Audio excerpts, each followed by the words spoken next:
lebih baik darinya. Saya beri contoh yang lain, aplikasi setiap hari biar lebih bisa kita mengamalkannya. Contoh, Ustadz, kalau pas adzan zuhur itu pelanggan datang banyak banget. Apalagi pelanggannya datang dari jauh-jauh, kasihan deh Ustadz kalau ditinggalin. Ya, padahal dia wajib sholat zuhur, terutama laki-laki wajib berjamaah di masjid. Maka tinggalkan yang namanya pelanggan, Allah akan gantikan yang lebih baik darinya untuk melaksanakan sholat. Dia tinggalkan itu. Ini janji Allah subhanahu wa ta'ala. Ini Bapak Ibu saudara-saudari yang dimuliakan oleh Allah. Sebenarnya masih banyak janji seperti yang saya sebutkan tadi. Janji kepada Allah subhanahu wa ta'ala. Janji Allah subhanahu wa ta'ala untuk wanita-wanita, ya, seperti misalkan dalam ayat surat Al-Ahzab ayat 32. Ini janji, ini mungkin yang terakhir ya. Janji Allah untuk wanita-wanita, perhatikan baik-baik. Ya nisa'an nabi, lastunna ka ahadim minan nisa ini taqaitunna. Lihat, janji Allah, janjinya tulis ya. Para wanita akan sangat mulia jika, itu janjinya. Kapan mulia? Jika dia menjaga kesuciannya. Itu janji Allah. Para wanita akan sangat mulia dunia akhirat. Bahkan bidadari kalah dengan wanita-wanita yang salihah jika dia menjaga kesuciannya.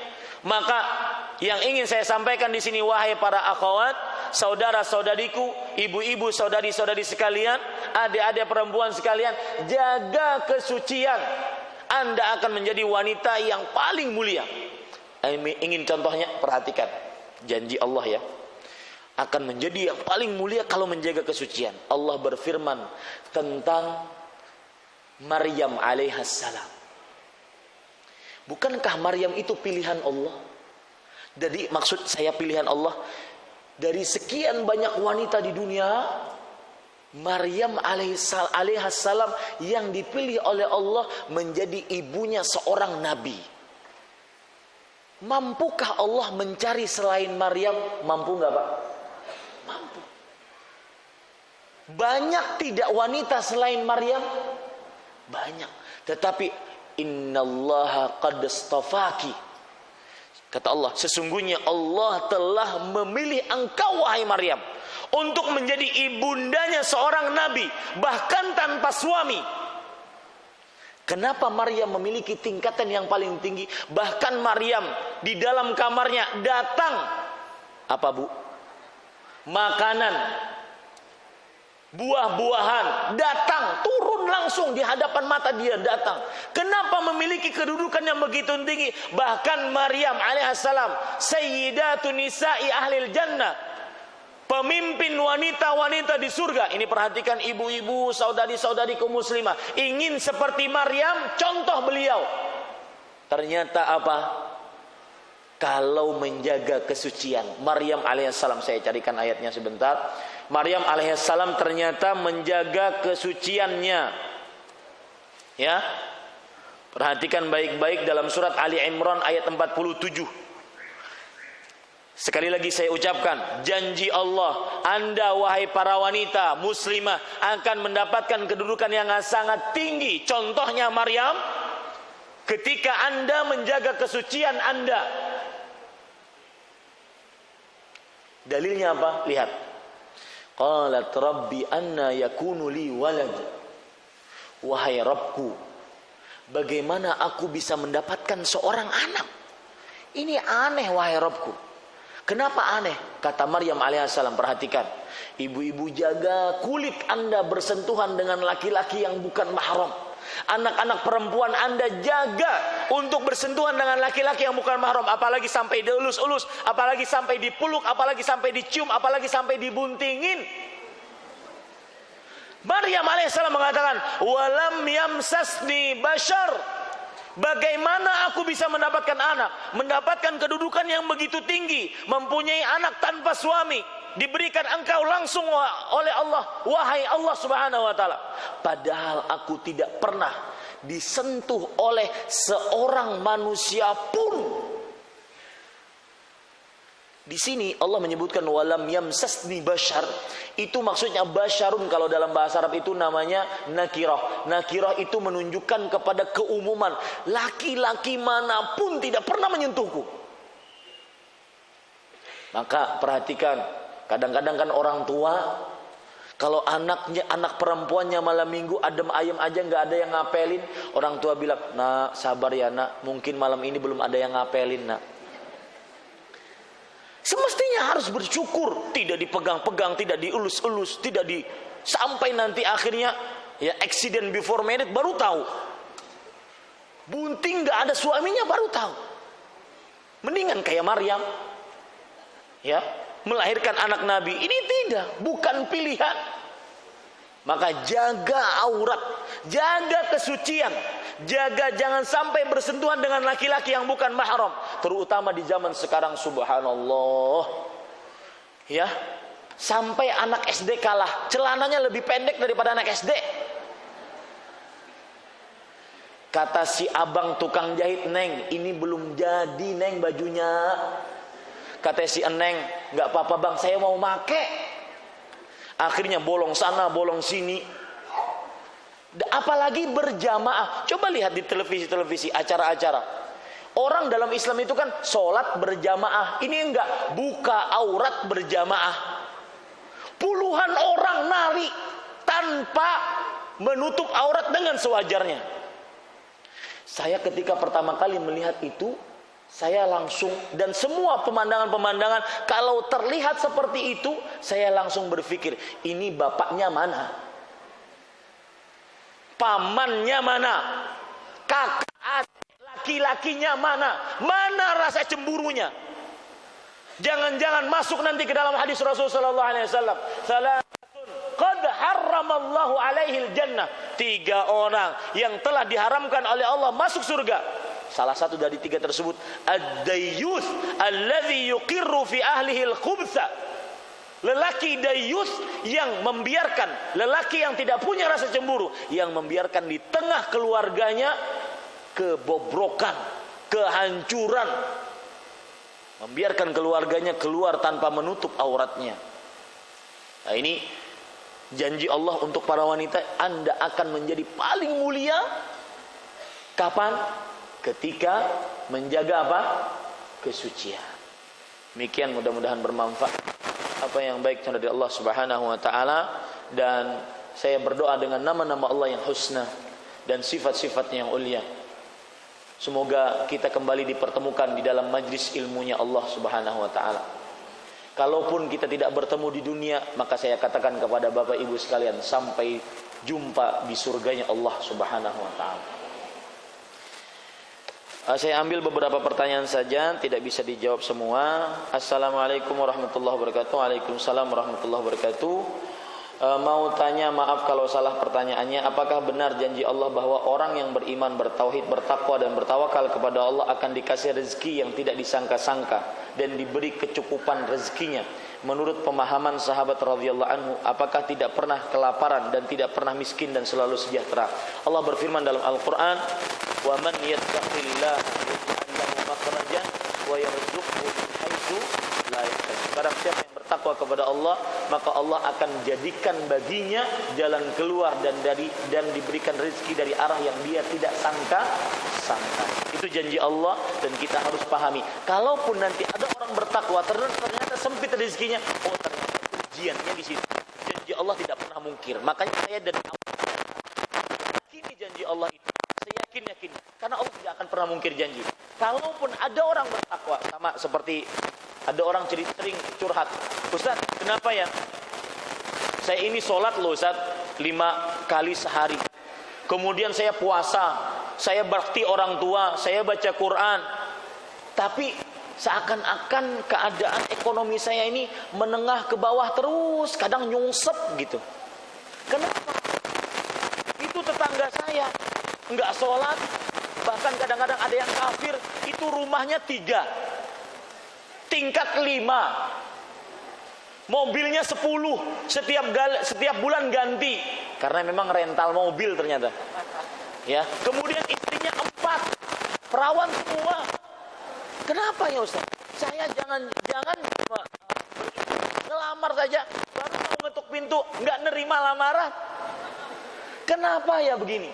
Maka jawabannya Bapak Ibu saudara-saudari yang dimuliakan oleh Allah, kalau Anda bertakwa kemudian diuji oleh Allah Subhanahu wa taala, ingat sebesar pahala, sebesar ujian, sebesar itu pahalanya. Allah ingin menambahkan pahala kepada Anda.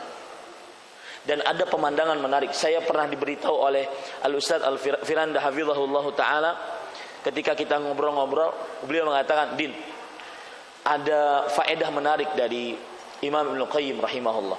Apa saya bilang? Orang itu kadang dia mendapatkan, saya beri contoh ya. Misalkan begini.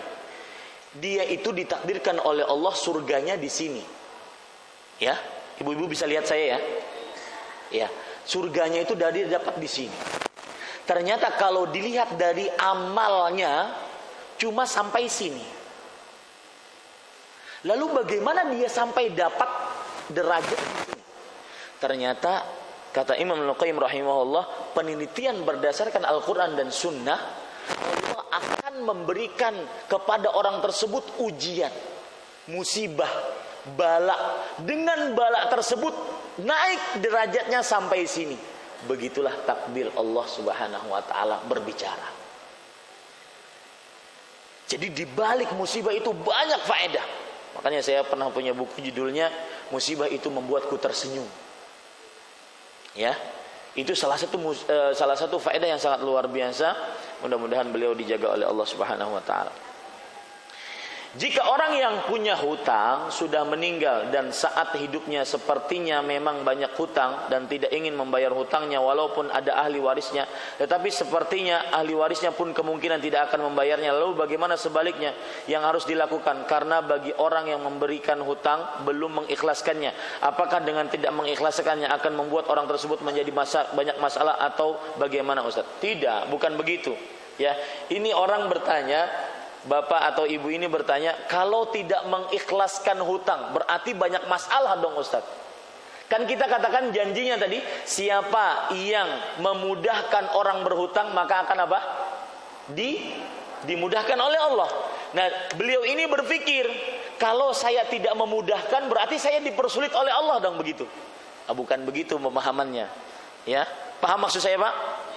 Orang kalau tidak memudahkan orang, artinya tetap menagih, tidak mau mengikhlaskan, itu hak dia. Tetapi bukan berarti dia sekarang, kalau tidak memudahkan dia akan mau dipersulit oleh, enggak. Dia malah berpahala. Kenapa? Karena sudah menghutangi orang lain. Dan yang berhutang tersebut yang berdosa tidak mau bayar. Ya, jangan dipahami pemahaman balik terus ya hadis tersebut. Wallahu a'lam.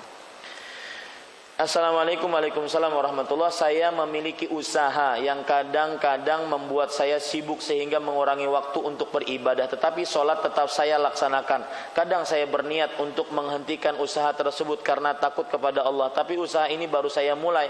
Saya takut lalai. Apa saran Ustadz yang harus saya lakukan? Tetap berusaha dan jaga sholat. Ya, usaha itu terutama laki-laki nih, bapak-bapak nih. Saya paling kesel. Ada anak SD setelah dia siang-siang pulang dari rumahnya, ganti baju untuk bekerja mencari rezeki. Yang saya tanyakan, itu bapaknya kemana? Gemes ya. Ini bapaknya kemana? Bapaknya yang harus bekerja. Bahkan di dalam, mudah-mudahan ini setelah ini ya, istri atau anak itu tidak perlu bekerja. Bahkan ya, sebagian ulama berpendapat dengan berdasarkan hadis, idza ta'imta faksuhum, idza ta'imta fa'at'imhum. Jika kamu lagi makan, maka berikan makan kepada istrimu. Sebagian ulama berpendapat ya, menurut hadis ini bisa dipahami seorang istri bahkan tidak perlu memasak. Suami yang beli. Ayo habis ini.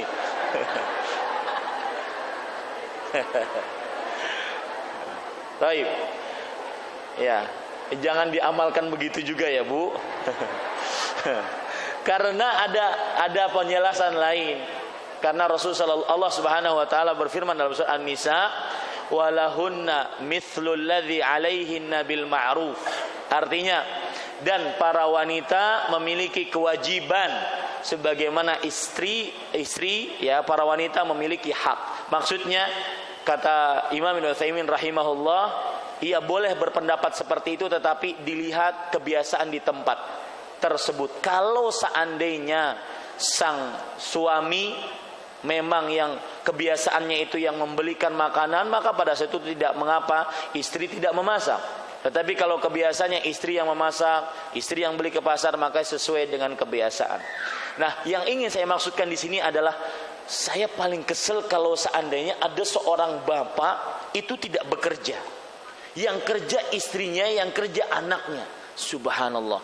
Kita itu diperintahkan untuk bekerja, untuk menafkahi. Anda bisa menikmati istri Anda, dapat anak, akhirnya salah satu kewajibannya adalah memberikan apa? Nafkah. Makanya saya pernah judul kajian, nafkahi anak dan istrimu. Dan banyak faedahnya menafkahi anak dan istri. Ada keutamaan-keutamaan di sana. Kenapa saya berbicara ini? Karena saya katakan ya kepada penanya ini, tetap berusaha. Dan jangan tinggalkan sholat. Jangan sampai diwaswasi oleh syaitan. Apalagi yang bertanya ini mungkin laki-laki, ya nanti dia tidak bekerja, sholat aja, kasihan keluarganya. Anak istrinya yang keluar, anak-anak yang aturan setelah sekolah, anak-anak tersebut bisa bermain sebagai anak-anak lainnya. Ini bekerja ngangkat kue, kemudian jualan, kasihan mereka. Allah berfirman di dalam Al-Quran, liyunfiq dzu sa'atin min sa'ati. Artinya, nafkahilah. Orang suami nafkahilah sesuai dengan kemampuannya. Ini juga perhatian kepada ibu-ibu. Kalau suami mampunya segitu, maka jangan minta terlalu berlebih. Karena Allah mengatakan sesuai dengan kemampuan.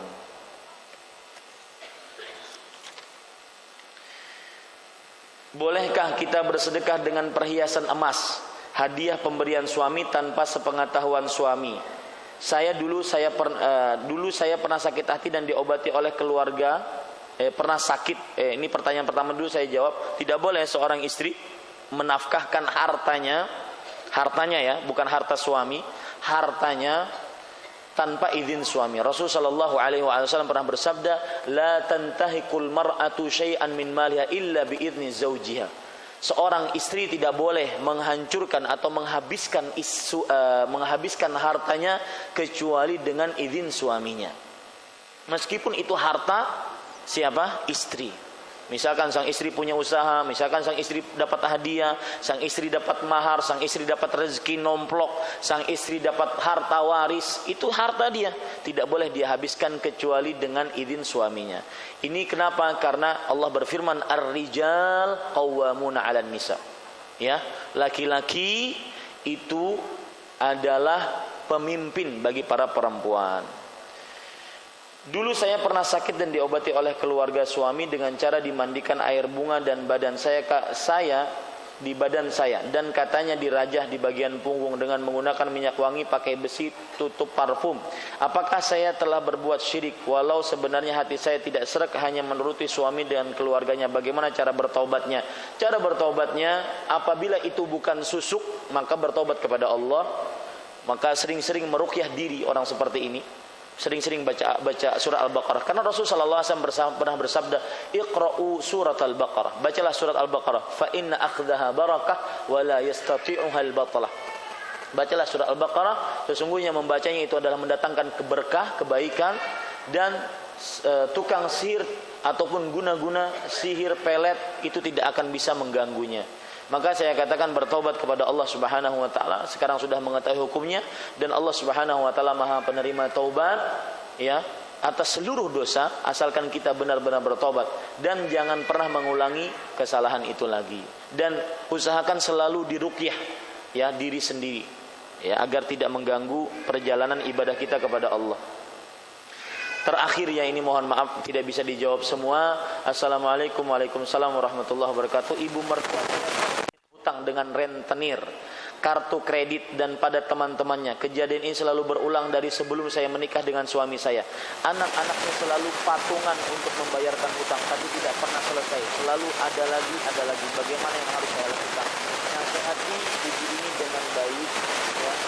Kemudian cara menasihatinya bukan seperti kita menasihati anak kita, tetapi nasihatinya ambil hatinya. Bilang saja kepada ibu ini, ibu, kami anak-anak ibu bukannya tidak mau bayar hutang ibu, nyawa pun kami akan bayarkan untuk ibu. Tetapi kami tidak ingin ketika ibu nanti dijemput ajalnya oleh Allah Subhanahu wa taala, ibu masih punya hutang. Kami ingin ruh ibu diterima oleh Allah. Jadi nasihati dengan kasih sayang. Karena memang nafsul mu'min mu'allaqatun bidaini hatta yuqda anhu. Artinya jiwanya orang beriman itu tertahan dengan hutangnya sampai dibayarkan hutangnya. Tertahan artinya tertahan, dia tidak diterima oleh Allah Subhanahu wa taala. Tidak ada nasib di akhirat, apakah surga atau neraka, sampai dibayarkan hutangnya. Maka jangan sampai orang tua kita seperti itu. Kemudian nasihat saya kepada sang ibu, umur kita tidak mengetahui. Jangan sampai pahala sholat kita, puasa kita bagi-bagikan nanti di akhirat gara-gara kita punya tanggungan. Ingat, di akhirat tidak ada yang namanya minta maaf. Ya, saya sedikit menyinggung tentang hutang ini. Saya punya buku judulnya Terhina Karena Hutang. Perhatikan baik-baik. Kalau bapak dan ibu kan sering dapat fatwa dari para ustadz, para ulama. Kalau seandainya kita punya hutang, kemudian ingin bayar hutang, sedangkan orang yang kita bayar itu tidak ada, ya, entah dia pindah kemana, entah dia sudah meninggal. Maka saya sering ditanya, Ustadz, kalau saya mau bayar hutang gimana orang yang nggak ada? Saya bilang cari, sampai kapan Ustaz? Cari pokoknya. Ustaz, 1 tahun sudah saya cari, pindah ke Papua, cari di Papua. Iya, daripada berurusan nanti di akhirat, cari sampai dapat. Ustaz katanya sudah meninggal. Nah, kalau begitu kan biasanya dikasih fatwa. Fatwanya apa? Bahwasanya kita bersedekah atas nama dia. Betul begitu fatwanya? Ya, bersedekah dan banyak-banyak meminta ampun kepada Allah untuk orang tersebut. Ingat Pak, itu baru inisiatif. Apa maksudnya? Itu baru inisiatif kita. Artinya hanya prasangka baik kita. Nanti di akhirat masih kita bertemu dengan dia. Kita di akhirat kita mengatakan, Mas sudah saya bayarkan lewat sedekah. Oh enggak, itu kan inisiatif kamu, saya enggak mau. Mana pahala kamu? Itu di akhirat begitu Pak. Di akhirat itu tidak ada minta maaf. Karena para ulama mengatakan al-huquq bainal adamiyyin yaumal qiyamati mabniyatun 'alal musyahat. Hak-hak di antara manusia pada hari kiamat dibangun saling meminta. Karena semua ingin masuk surga, tidak mau masuk neraka. Cara masuk surga adalah memperbanyak pahala. Makanya ketika ada kesempatan mengambil pahala dari orang lain, nggak mau dia maafkan, berarti dia nggak dapat pahala. Itu maksudnya. Itu hanya inisiatif Pak. Moga nanti di akhirat dia memaafkan kita. Tapi nggak ada itu. Makanya jangan pernah meremehkan hutang. Ya, mudah-mudahan kita diwafatkan dalam Islam. Mudah-mudahan kita diistiqomahkan dalam keimanan. Apa yang baik itu dari Allah Subhanahu wa taala, apa yang buruk itu dari saya pribadi. Dan saya meminta kepada Bapak Ibu, saudara-saudari sekalian, mohon di dalam doa-doa Bapak Ibu sekalian didoakan saya agar diwafatkan dalam Islam, agar diwafatkan dalam keimanan. Satu yang sangat saling saya takutkan sampai saat ini adalah seorang Ahmad Zainuddin meninggal dalam kekafiran. Mudah-mudahan kita semua diwafatkan oleh Allah Subhanahu wa taala dalam keislaman, dalam husnul khatimah. Saya cukupkan dengan kafaratul majlis. Subhanakallah bihamdika asyhadu an la ilaha illa anta astaghfiruka wa atubu ilaik. Wassalamualaikum warahmatullahi wabarakatuh.